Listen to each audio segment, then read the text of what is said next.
Hey guys, welcome back to Beyond the Box Score and I am your host Hayat.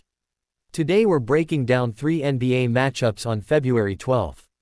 We've got Lakers vs Mavericks with major scoring opportunity angles, Milwaukee Bucks at OKC Thunder in a tricky All-Star break travel spot, and Portland at Utah with home splits and revenge dynamics in play. This is pure analysis and opinion, no guarantees, no promises, just how I see the slate shaping up if these matchups unfold the way the numbers and situations suggest. Alright, let's lock in and start connecting the dots. Lakers vs Mavericks, the lean here is Najee Marshall over 18.5 points and Austin Reeves over 3.5 rebounds. Let me walk through why. We're going into the All-Star break, there's a ton of injury reports, a ton of guys sitting out, a lot of star players sitting out. And it's game day on Thursday, so I'm already thinking motivation, rotation chaos, who actually has to step up. Cooper Flagg is out this game. Luka is out this game.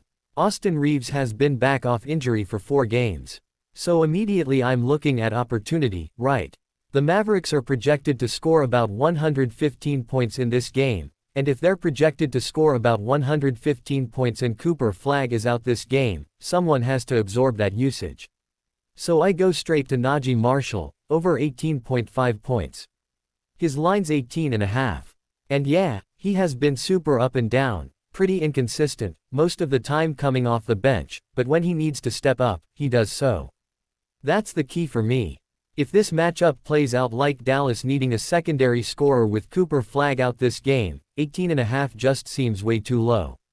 Someone on the Mavericks is going to have to score. They're projected to score about 115 points. And then I look at the other Dallas team point lines, Max Christie 15, PJ Washington around 15, Gafford at 9.5, and I'm asking myself, okay, if Najee Marshall doesn't score at least 20 points, where is this 115 coming from? Because if he's not at least at 20, I don't see the path. One path I see here is him doing exactly what he's done before. He will drop 32, he'll drop 31, it's really not that crazy to see him go and drop 30 plus points. And he played Lakers earlier this year and went over that line when he played them earlier. Whenever Cooper Flagg is out, he's basically gone over almost every single time. When they play a defense as bad as the Lakers, he's basically gone over almost every single time. And that defense matters because Lakers have the worst defense in the entire league against forwards. They give up the most points in the league to forwards. Not even close. By far and away the most points to forwards. Been like that all season long. So if this matchup plays out like it has all season long against forwards, what connects for me is that this is the best matchup possible in the entire league for this prop. So yeah, Najee Marshall over 18.5 points. Now the second angle, Austin Reeves over 3.5 rebounds. 3.5 rebounds feels very safe, very good, very high odds of hitting. He's been back off injury for 4 games and he's gone over 3 of those 4 games. The only game he missed was against OKC, and OKC is basically the best defense in the league, so that doesn't surprise me at all. If this matchup plays out like a normal pace game and not like OKC locking everything down, I like the math here. Dallas gives up the most rebounds in the league to shooting guards. That's huge. And when he played Dallas earlier this year, he had 8 rebounds in that game. 8. Luka played in that earlier game. Luka is out this game. So Luka being out frees up rebounds to the point guard and shooting guard position. So now I'm stacking it. Dallas gives up the most rebounds in the league to shooting guards. He had 8 rebounds earlier this year. Luka played in that earlier game. Luka is out this game. What connects for me is that this is the number 1 best matchup for this prop. And again, OKC is basically the best defense in the league and that was the one miss, so I'm not overreacting to that. If this matchup plays out like Dallas continues giving up the most rebounds in the league to shooting guards, 3.5 just feels light. So yeah, Lakers vs Mavericks, the lean here is Najee Marshall over 18.5 points and Austin Reeves over 3.5 rebounds. Next game Milwaukee Bucks at OKC Thunder, the lean here is Thunder. Let me walk through why. This is just not a great spot for either team, and that's the first thing I keep coming back to. Both teams play a game on Wednesday. The Thunder play a game in Phoenix, and the Milwaukee Bucks play in Orlando against the Magic.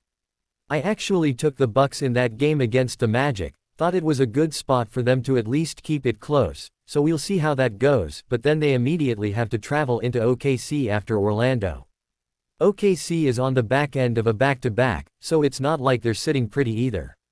One team is traveling back home from Phoenix, one team is traveling from Orlando, and I'm just thinking about the legs here, the rhythm, the mindset going into All-Star break. Modern-day NBA injury management is a thing, and this is absolutely one of those spots where you have to keep an eye on the injury report, especially with OKC on the back end of a back-to-back. Now, no SGA. That's obviously massive. SGA is on the injury report. But Jalen Williams back, and the injury report looking not too bad for the Thunder compared to how it's been. Because it's been pretty rough over the last month. So if this matchup plays out like Milwaukee goes through the motions and is ready for All-Star break, I can absolutely see OKC at home, even on the back end of a back-to-back, picking up a big win and cover. What connects for me is the travel dynamic, Milwaukee immediately into OKC after Orlando, while OKC at least is coming home from Phoenix. Even though I'm not going to bet this one, if I did though, I would go Thunder. It's not a great spot for either team. But if I'm choosing a side in this scheduling mess, I lean Thunder. Yeah, the lean sticks at Thunder. Quick pause, if you've got an even one lean you like so far, hit the like button. Seriously. It tells me these full NBA slate breakdowns are worth grinding through. If you want to help the channel grow, hit that like and subscribe button. It takes a second for you, but it means the world to the channel. And if you're riding with one of these spots tonight, I want to know. Here we go with next game, Portland at Utah. The lean here is Utah plus the points. Let me walk through why. Both these teams on the back-to-back, second final day of the pre-All-Star break portion of the NBA schedule on Wednesday. Portland in Minnesota while Utah plays host to Sacramento. And that right there matters to me because Utah gets the benefit of staying in their own beds. That's key for a Utah team that's 10-16 entering Wednesday's action at home, and they only have 15 wins this season. 66% of their wins have come at home this season. So when I see 10-16 at home and only 15 wins overall but 66% of those wins coming at home, I'm immediately thinking this building matters for them. Now Portland has won the first two meetings this year, and in the first two meetings averaged 136.5 points per game. That jumps off the page. 136.5 points per game in the first two meetings. So if this matchup plays out like that, Utah's defense is going to be tested because Utah's defense at times this season has really had an issue with that. But then I zoom out. Utah just beat Miami on the road. They've also covered in 5 straight. They finally get back home where they're 10-16 this season like I mentioned. Portland this season 10-14 on the road, been better at home. So if I'm weighing 10-14 on the road versus 10-16 at home with 66% of wins coming at home, I start seeing value on the Utah side. And both these teams have actually been solid on the second half of a back-to-back, which makes me less worried about fatigue angles.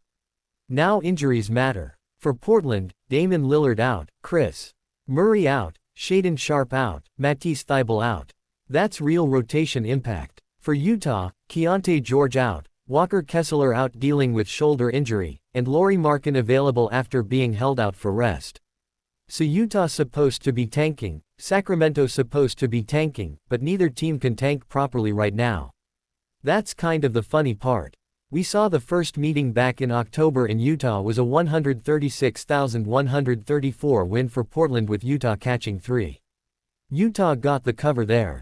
Backdoor cover. And now with the early line sitting around a couple of buckets, I'm inclined to take Utah on the points here because the points are where the value lies in this game. If this matchup plays out similar to that 136,134 game, catching points at home again feels like the right side.